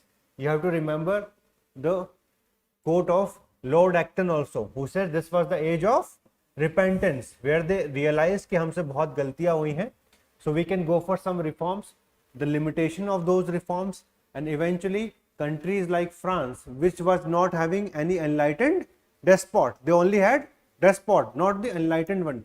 That's why it was France which was going to go for the revolution first.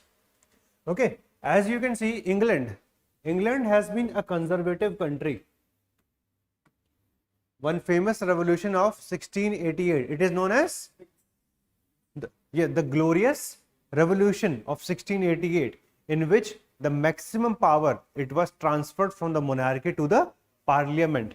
So that's why in Britain specifically, no more violent revolutions were required, because अपने pace पे वो कुछ ना कुछ reform कर देते थे, ठीक है. But when it comes to continental Europe, there we had these enlightened despots, all right. And eventually one major country where we do not see any benevolent policies, it was the France. So that's why one of the major outcome of the ideas of enlightenment would be the revolution in France. ठीक है, तो ये हम वापस से review करेंगे, this is just for the sake of broader understanding at this point of time. All right, let us come to page number 3, the criticism. What is the criticism of enlightenment?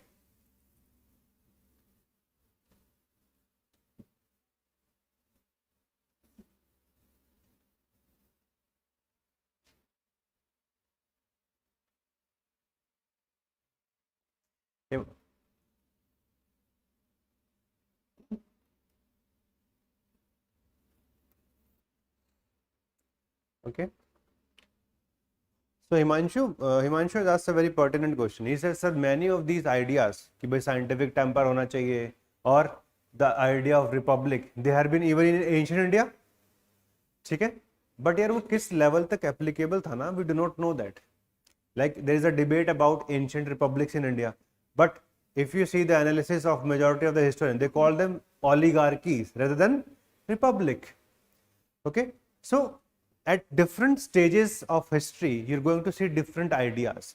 But when the modernity, when all these ideas are going to merge in one single century, and which is going to create revolutions, that's why we have termed the age of enlightenment. ठीक है, तो ऐसा तो ये सारे ideas ऐसा नहीं है कि they are brand new. Even Kautilya, he talked about this. He said, in the welfare of his subjects lies the welfare of the king. है ना, तो पहले से ही बात कर रहे हैं बेनेवोलेंट डेस्पोटिज्म की, ऐसा तो है नहीं कि पहली बार ऐसा कुछ हुआ है.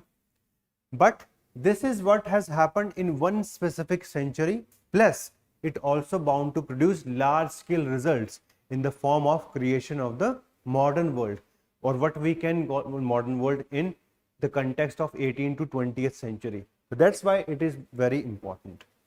ठीक है, वो फिर एकेडमिक क्वेश्चंस बन जाते हैं rather than the questions of syllabus. वहां फिर जितना डिबेट करना है कर लो, एंड में रिजल्ट कुछ नहीं आने वाला.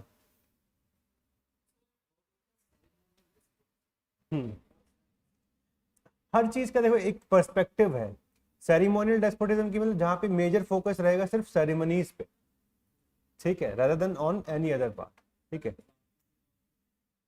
एग्जाम्पल के तौर पे आप ले सकते हो कि मतलब वर्ड समझो, what is the meaning of despotism, इसके आगे पीछे जो भी लगाओगे that just reflects the quality of that specific kind. अगर हम यहाँ पे लिखेंगे enlightened, okay, it means some form of sense is coming back, okay, some liberal policies are going to come. If somebody says ceremonial, so it could have two connotations. One, the despotism is of relatively less type, that can be हाँ कि वो कम है उस type का, और it could be of the second category कि despotism के अंदर ही एक specific part बन गया ceremonies, जैसे कि feudal lords के टाइम पे होता था कि at one specific point of time they have to come and eventually give whatever they could offer to the higher lord, so it could be of a ceremonial despotism. So दोनों तरीके के interpretations बन सकते हैं इसके. हमारे लिए देखो इसी पे फोकस करो, नहीं तो हम थियरीज के अंदर घुस के रह जाएंगे. ठीक है. Let us come to next part. Criticism of enlightenment. अनुराग बेटा 2 घंटे की क्लास तो करेंगे ना, इसे सर कुछ ब्रेक मिल सकता है. चलो 5 बजे तक तो कर ले, 5 बजे खत्म करेंगे, अभी नहीं. अभी करेंगे तो फिर ये 2 टॉपिक खत्म कर लेते हैं. One is the criticism and second the spread of ideas of enlightenment, which is very easy. ठीक है. उसके बाद फिर कल शुरू करेंगे. ठीक है. Let us see the criticism. So what is the criticism of enlightenment? We had discussed that in enlightenment we see rise of various categories of ideas, but criticism has also come along with this. ठीक है. So we have to understand what level of criticism is that. First you can see moral degradation. What is this moral degradation? जैसे अब घर पे होता है ना कि आज की जो जनरेशन है ये तो इज्जत करती ही नहीं है. ठीक है. somebody said कि आज ये करना है. if your parents tell you कि ये आपको आज करना है, आज सेरेमनी में पार्टिसिपेट करना है, आपका पहला क्वेश्चन क्या होता है? क्यों? ठीक है. so you're asking for the rational basis behind it. so that's why at some level when your too much focus is on rationality, it may affect even the moral degradation or the values which are considered very important by the previous societies. Like this criticism, it came from the romantics. So they said if you think only about rationalism, it would affect the humanness. है ना. humanness किस चीज पे चलती है? आप और मैं लोग कितने रैशनल रहते हैं लाइफ में सुबह से लेकर शाम तक.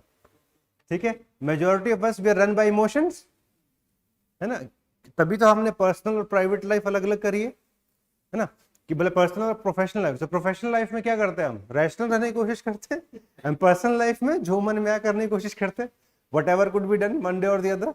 So that's something, that part was being criticized by the romantics, where they say you're only focusing on one aspect, rationality. This is leading to a little bit of degradation of the moral. So this is the first charge which we can see against the ideas of enlightenment. Second, you can see self-centered living. Why? Because the pronouncement of the idea of individualism, है ना. जैसे अगर आप भी देखते हो अपने, if you have a friend circle, if one person only comes जब पार्टी होती है, जब देने का टाइम होता है, then they leave. Even though if we see from rationality point of view, he is not wrong or she is not wrong. ठीक है. But this self-centered living starts because too much focus now went towards individualism. Third, you can see alienation of men. This also happened because now the men was focusing too much upon these qualities of science rather than having any kind of relationship with nature. है ना. ऐसा कई बार होता है ना कि हम जब घूमने फिरने तो बड़ा खुश होते हैं. So your happiness does not depend only upon rationality. It also depends upon relationship with the nature, with the higher things that you consider important in your life. So that also was one of the criticism.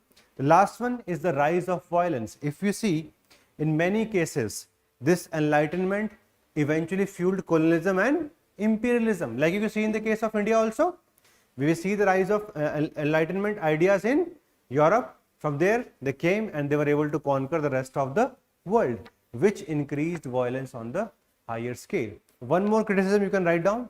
It is mostly about less emphasis given on the rights of women. Okay. Majority of the enlightenment, it was from the perspective of he rather than she. Okay.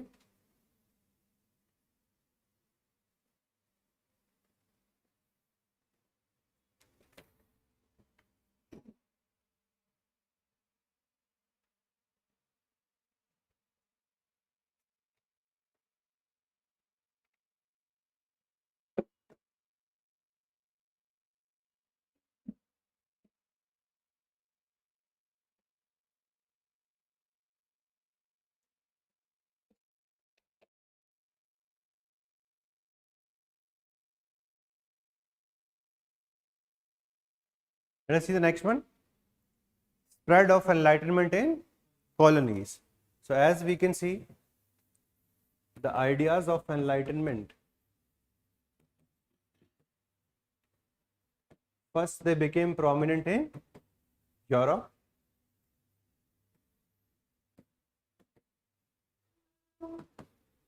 Through these European people, these ideas of enlightenment, they reached America as well as other colonies. Okay. Within this, we have to differentiate. Then there can be some colonies of Asia, okay, like India. We can have the colony of Latin America, like Argentina or Bolivia, etc. Then colonies of Africa. So at different point of time, the Enlightenment affected different colonies. So one of the earliest colony, it was USA.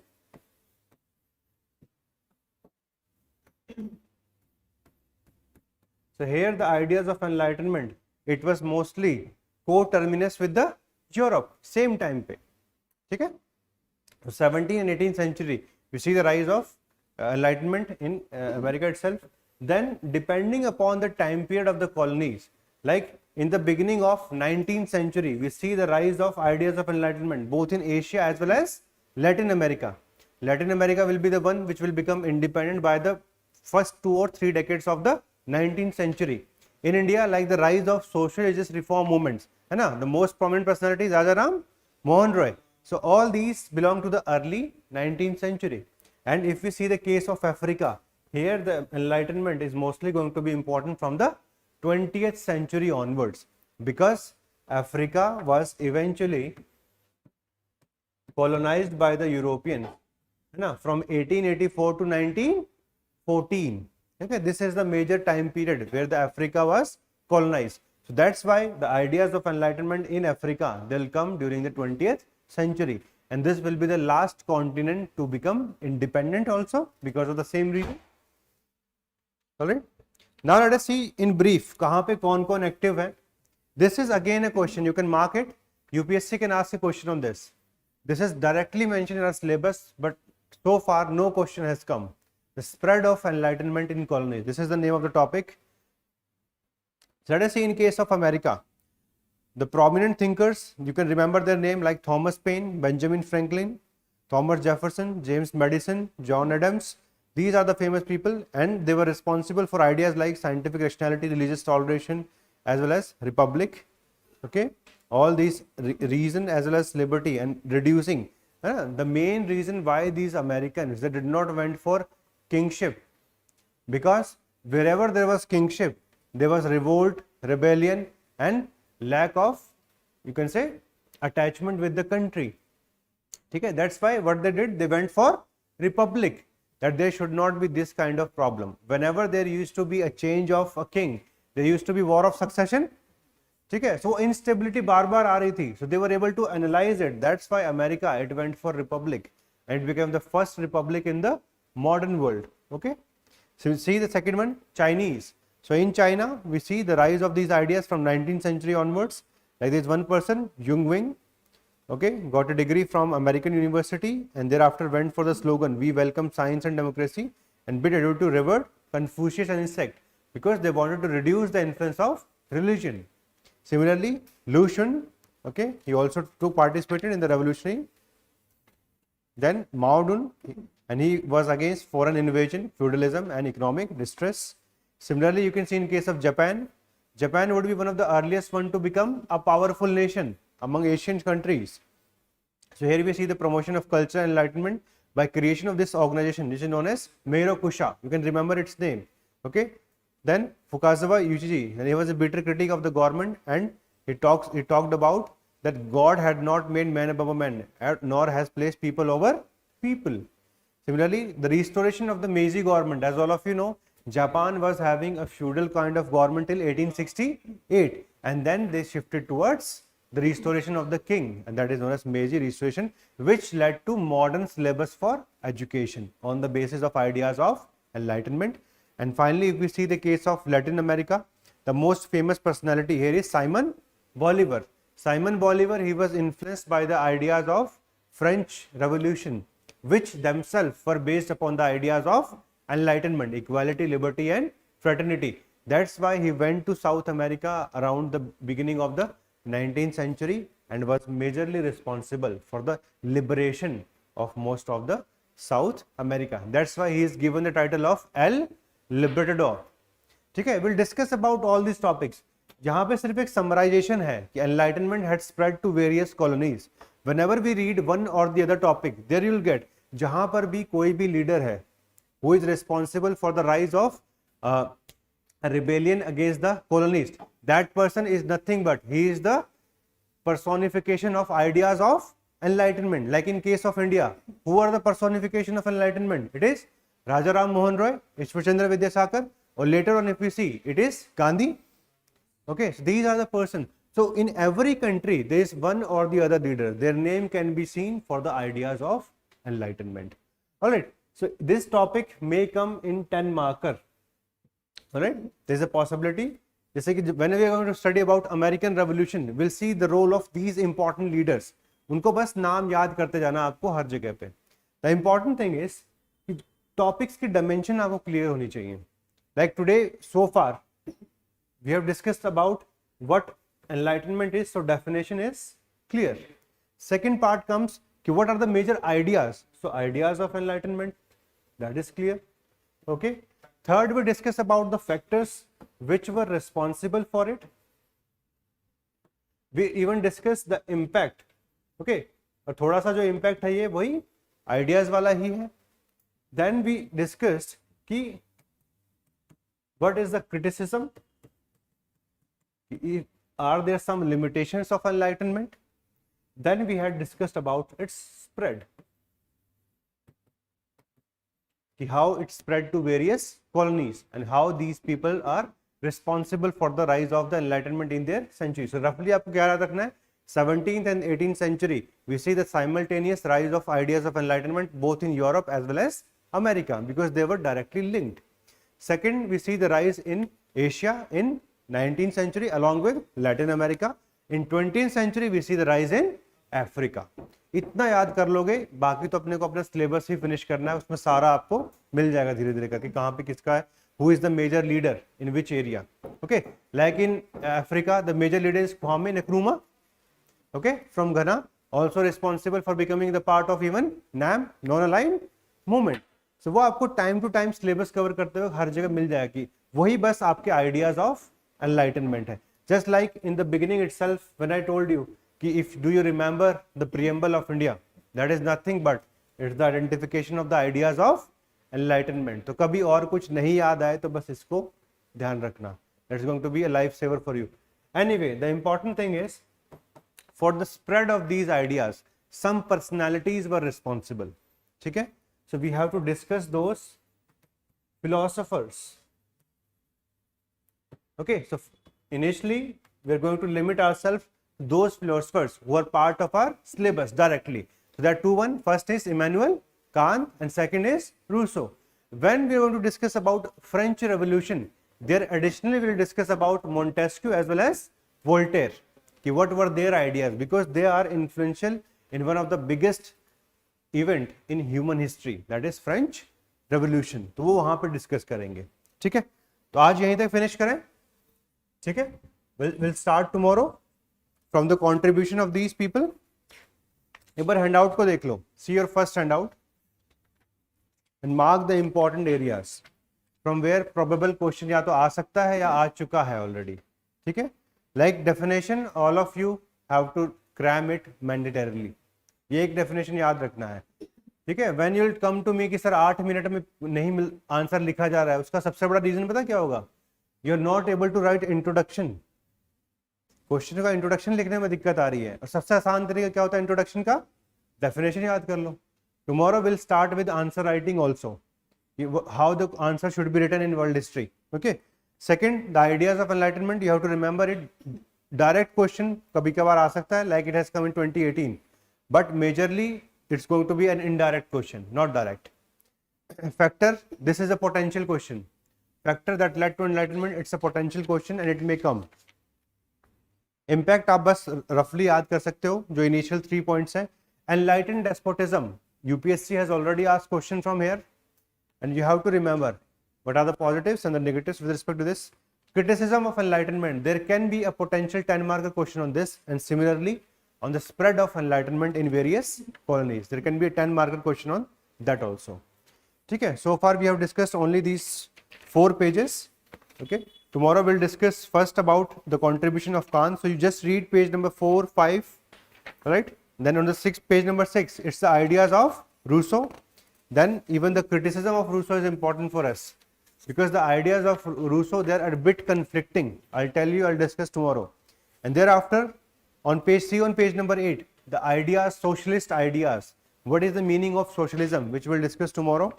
Okay? The early socialists who were not that much successful in imbibing the ideas of socialism in the society. What were the limitations for the same? And then we'll see the rise of Marxian socialism. Who was Karl Marx? How he was responsible for formulating one of the major idea in the human history, that is communism or Marxian socialism. Then we even discuss the spread of these ideas throughout the world, and in the end we'll discuss how this Marxian socialism was eventually implemented in the Russian Revolution and then in the Chinese Revolution. तो वो दोनों revolution हम बाद में पढ़ेंगे, because both of them they are linked to the processes of the 19th and the 20th century. तो हम बाद में पढ़ेंगे कौन से revolution से, इसलिए आपको अभी इसी के साथ में हमने नहीं दिया है. Alright, so just have a basic reading of the handout. Tomorrow when you come, so first of all we'll start with answer writing. Second, whatever doubt you have from today's class, kindly see these PYQs. PYQ देखो, जहाँ तक हमने cover किया है, जो भी question आपको लग रहा हो which is not kind of easy to understand to you, वो आप पूछो क्लास में, so that from the beginning itself your preparation is complete. Alright, good preparation के देखो कुछ parameters हैं. First of all, syllabus should be clear to you, and each part of the syllabus which is mentioned should be covered by us. Second, whatever PYQ linked to the typical part of the syllabus, that should be seen at the same time. It's the best time to get total clarity कि एक topic पे कहाँ तक question पूछे जा सकते हैं. The third thing would be developing the art of answer writing. And all of you should remember, answer writing is not purely about thinking. Okay, कि हमेशा बहुत thoughtful तरीके से आंसर लिखोगे, ऐसा कुछ नहीं होता है. What you need to do, 80% तो देखो क्रैमिंग से ही आएगा सब कुछ. ये पूरा एग्जाम मेंस का जो है, it is factual in nature. So basics आपके डेवलप हो भी गए, अगर फैक्ट्स बिल्कुल नहीं आ रहे हैं तो अच्छा आंसर नहीं लिख पाओगे. Like if you remember only the definition of enlightenment, और ये याद नहीं कर रहे हो कि who came up with this idea of what is enlightenment, तो आपका अच्छा आंसर नहीं कर पाओगे. This aspect I'm going to discuss tomorrow in the beginning, कि what all should be done, how to write an answer in world history. Alright, within this significance we have to also see in which areas historiography is going to become important, because 80%, 75% of the questions in UPSC they बिल्कुल direct होते हैं, वहाँ पे historiography का ज़्यादा कोई role होगा नहीं. But there are some areas around 20 to 25% where even historiography is going to become important. Okay, so वो areas हम साथ साथ में finish करेंगे बाद में. But this is what you should do. Along with this, if you wish to read any book, so you can read Ranjan Chakrabarti. तो उसको आप पढ़ सकते हो along with the classes. If you have time, if you have paucity of time, at least handout, okay, class discussion, PYQ. This is the minimum.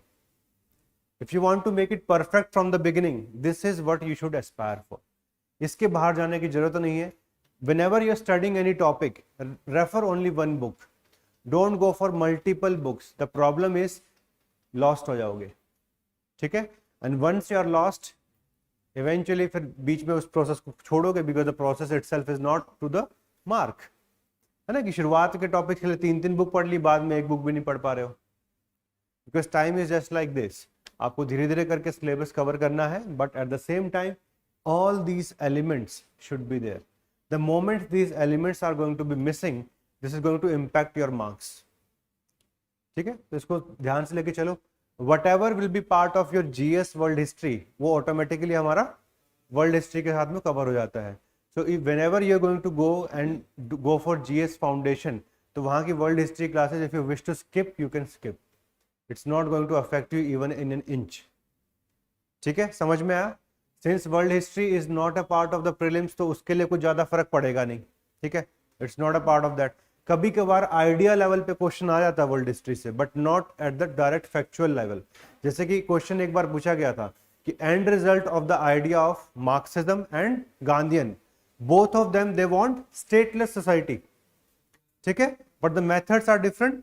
For Gandhian it is village republic, and for the marks it's mostly about violent revolution, and through communism they will create a stateless society. So idea level पे कभी कभार कोई question world history से आता है, but direct question as such यहां से आने के चांसेस कम है।